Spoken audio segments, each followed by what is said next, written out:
I want to start with my favorite topic, which is languages. And because both of you touched on it, and it shows up in Caroline's work as well, because I know that. She told me. The loss of languages and the loss of knowledges. You're doing great work to preserve the languages, but they're still dying. We have languages that are stuck in time, which are not updated. So we lose those knowledges. We don't know how to talk about certain things. I'm probably pointing towards Caroline to be like, how have languages shown up in your work, in understanding empathy? In what is the sort of importance of languages in the theoretical aspect of it? Yeah, thank you. Yeah, the concept that I touched upon very briefly, called epistemic injustice, that happens in case of autistic empathetic experiences and empathy, understanding it as a concept. That concept is actually very helpful to understand also the things that you were talking about. It's about how we create knowledge, how we transfer knowledge, and the injustices that are in that. For example, that we don't have the words to describe certain experiences in certain languages, and that some knowledge that is in these indigenous languages cannot be transferred to other through text and through future generations if they get lost. So yeah, that is my perspective. Thank you. Do you want to add on to that? The biggest thing I have is that we don't have words, and I talk about female anatomy. Yes. So in Hindi and Punjabi, so my first language is Urdu and Punjabi, we don't have a word for vulva and vagina, we don't have a word for menopause. So when women have issues surrounded that, then how do they go and communicate? But also it impacts their ability to work. So we know that in the UK, if we don't manage perimenopausal care, we're going to lose 1 million women in the workplace from all ethnicities, which is really disheartening for me, because we feel that how are we going to break through the ceiling when actually the word doesn't have, the lexicon doesn't translate, and we don't have the ability to be able to support women. But the biggest factor is that when you have things like, cancers, so breast is chati, which doesn't really translate as breast at all. Chest. And so how does a woman go into the doctor saying, I've got an issue with her chest? Is that her chest wall? So we're missing cancers within our communities as well. And that comes from the fact that I think language has to evolve and develop. So we are using English words in order to supplement where we're missing the gaps in our language. And I suppose the way that it's going to happen, as you were saying, Peter, is that we're going to then have indigenous languages lost, because English will be the thing that takes over. Yes, and very much it's seen as progress. It's presented as like access to education means that you study in English, and by this fact you're losing like your native language.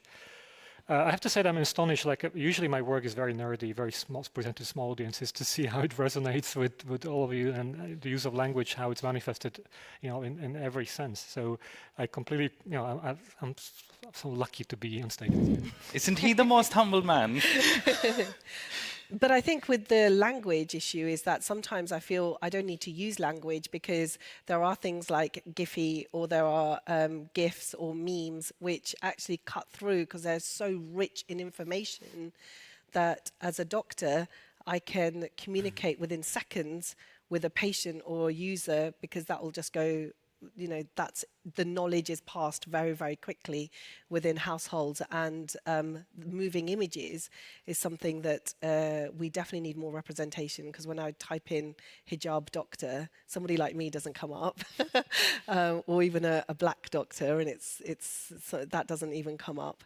And you think, well, that's pretty simple to ask, but images have so much wealth of information that even language cuts through very, very quickly. So it's got to be a hybrid, I feel, of both of that. I don't know if Nick's in the room, but we have to connect. Yeah, no, I've already connected. And bring you all in and do like a big project on just questions, everyone. Anyone? Yes? The mic's coming around. Just a moment.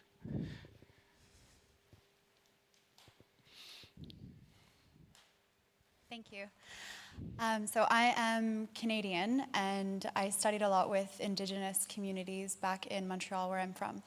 And one of my teachers had taught me that the Indigenous communities didn't want to either have their language written down or that they didn't want to share it with white people. And fair. And I'm wondering if that's something that you faced when you were doing your research and what that was like. Yes. I mentioned building trust as one of the most important aspects of this work. And I can completely understand the experience of these people has been various. Sometimes it does help us the fact that we are outsiders. We're not the settlers. We're not, in India, when we're coming, we're not the Hindi majority. In Canada, we're not, the settlers which coming there. We have completely different status, which sometimes helps to kind of diffuse the situation. But it is a very slow process. It's not something that you plan, that you have to work with deadlines. And that's why there are probably not many companies which do it, because it takes literally years. So a lot of the work which you're showing, to produce the actual work is the easy part. But to get to the position that you can actually speak to them, engage with them, and do the work, that takes most of the time. I would say 80% of the preparation is this. And again, the reasons why they would be hesitant to speak to someone, because they had various different experiences which are not positive. So I know this. There are some projects which were not completed because of this, because we couldn't get access to the right information, and we wouldn't try to. So we have to kind of rely on the local population. Thank you. Any other question? Oh, yeah, now we're talking. The lady behind Thank you for such inspiring talks. My question is for Dr. Arif. First of all, what amazing work that you're doing. And I always think about women's issues, as we label them, right, or women's health, as you're talking about as well, talking to other women about it and empowering them with language, for example.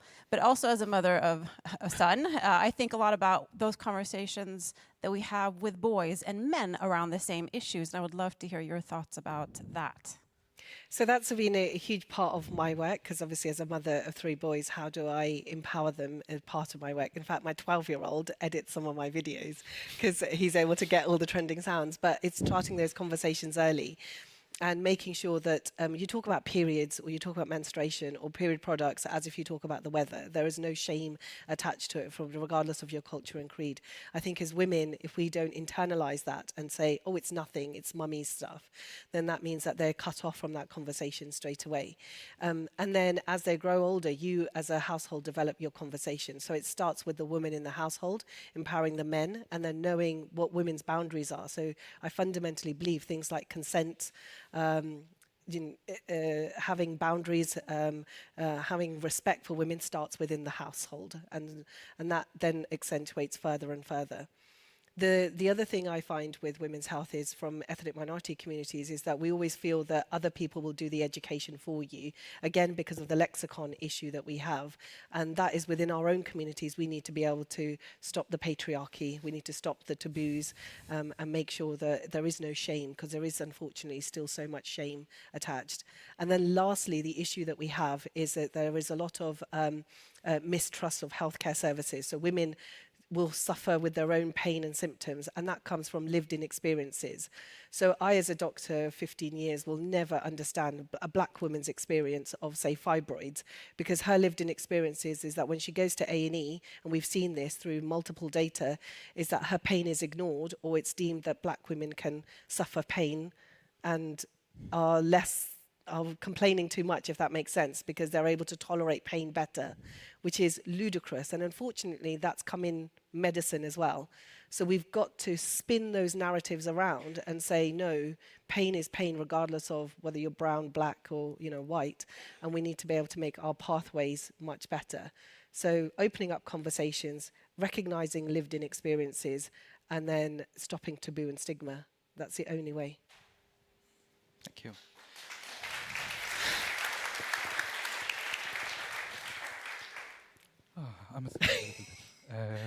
Thank you all for a wonderful session.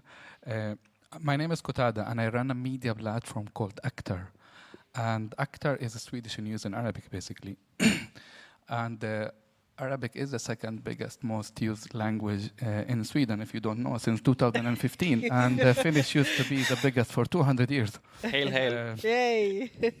And I was approached actually by a pharma company, not from Sweden, because I work with a pharma here from Sweden, not to mix it. Actually want to spread information exactly about what you were just talking about. And I didn't know anything about it. And they wanna pay money to actually spread knowledge to the Arabic community. But then when I Googled this pharma company, and it's actually one, if not the biggest in the world, I got scared when I saw how much money they make. And behind that knowledge, there is actually a kind of an injection that women should take when they're having that. And here, where does come, and our public healthcare will not even have a meeting with me to talk about this issue, just so you know. It's a very different, we are a very developed and smart and fast country, but when it's come to laws, it's really, really hard. Where does here, like, I really want to do this and spread this, because I think now when I'm just looking at it, it's like my mother is suffering from this most likely, and I don't know. And at the same time, it's like money comes into really account. You are doing it and you're fantastic, but like someone like me with ethics and language and money, any recommendations? We've had a lot of issues in England in regards to it always being under a woman's issue. And I think you said that really well. And so it's women talking amongst women, but this is a genderless issue. You talk about your mother, and as a son, you care about her and her pain, and her gynae history is really important to you, because if she's well, the household is well, and the economy thrives. And I totally will scream that from my lungs constantly until someone listens. And so I think that it has to be fact that men are just as part of the conversation as women are. So we are still behind in that, because unfortunately I don't think we have enough men at the table when it comes to women's health. But also as women, we need to be allowed to trust men to be part of that, because historically, unfortunately, because the patriarchy is so strife, that we've been knocked quite a bit as women. So to have that trust is going to take decades. A lot of my social media content is actually consumed by Arab women, because one, they see a woman who looks like them and they feel seen and heard, and a woman that wears a hijab. I think that is still something that we need to work on in regards to getting equity as well, but also a woman that is able to cut through the noise in a way that it's fathers looking at my content about how do I talk about menstruation with my daughter. And that comes with just saying, I'm here, I'm proud, and you're not going to shame me. Constantly, I get more Muslim men who will come on my social media and say, oh, but sister, this needs to be behind closed doors. Why are you talking about this here? And I think that that's where the block button comes very liberally. But every one of here will know the noise that is made in your field, in your community. And so the knowledge that you have and you gain, never keep it to yourself, carry it on consistently. Because I completely believe that everybody, you don't know what you don't know, right? But the one thing about women, which is incredible, is that they share information. Women share, okay? So if I have something in my clinic that I share about vaginal dryness or vaginal atrophy or, vulvodynia, guaranteed the woman will go home and share it amongst her friends. I'm like, did you know that Dr. Arif said there's vaginal moisturizers? So I think that the question really is that how can we get all partners on board? And I think we've got to firstly say, this is a genderless conversation. I'm going to connect you later. I want to bring that back to the money making and I think it's a good question. economy. Also, again, I run, our studio is a private company, and I think question of ethics is present in any work we do, and I think it's great that design is no longer seen like this mantra of the 70s of like a good design is good business, and that's why earning money means that's a good design.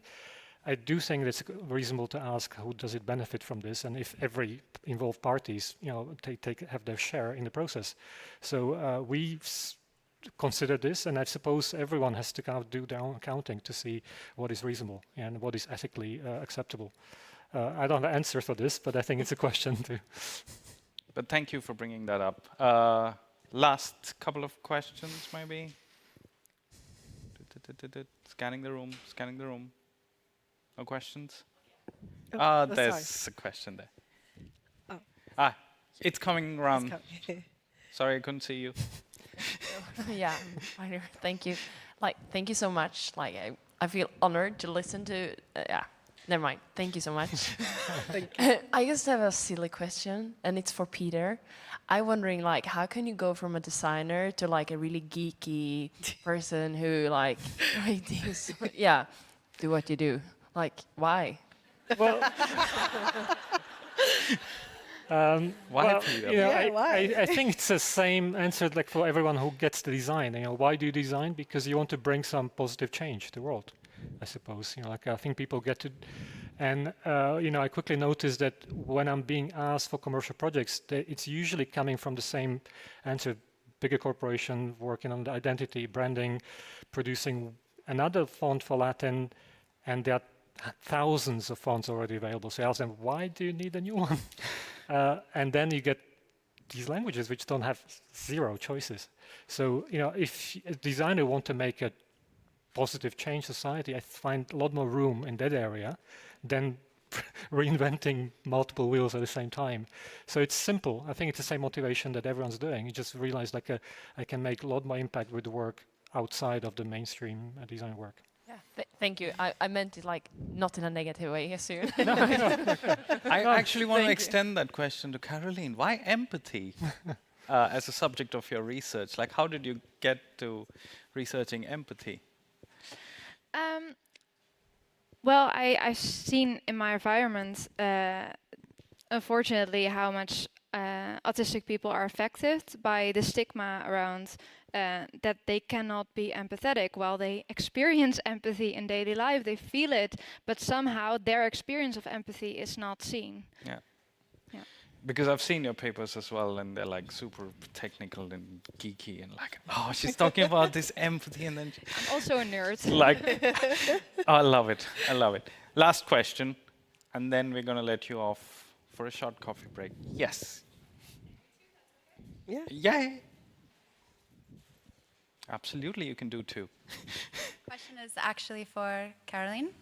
And I'm curious about if in your research you have found the more or most effective ways of teaching empathy, or of creating more of a communal understanding and working towards, teaching empathy. That's the question.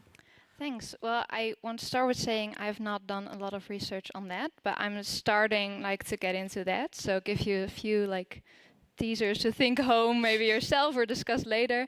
What I've now been starting to work on is the benefit of stories and storytelling, and specifically representation of stories of voices that are often not heard. Like the session before lunch, there were 3 different sessions on that topic, because stories allow us to practice empathy, even if we then maybe at the beginning of hearing a story you're like, oh, that experience is so different from mine, and then throughout you can grow it, even though without, in quite a safe environment, because you are reading or listening to a story, and the kind of stories that we hear that helps us in practicing different empathy for different types of experiences. So if we hear the same stories over and over again, we also don't get the chance to develop empathy for more wider range of experiences. Thank you. That's a wonderful way to end and connect, because everything's connected by design.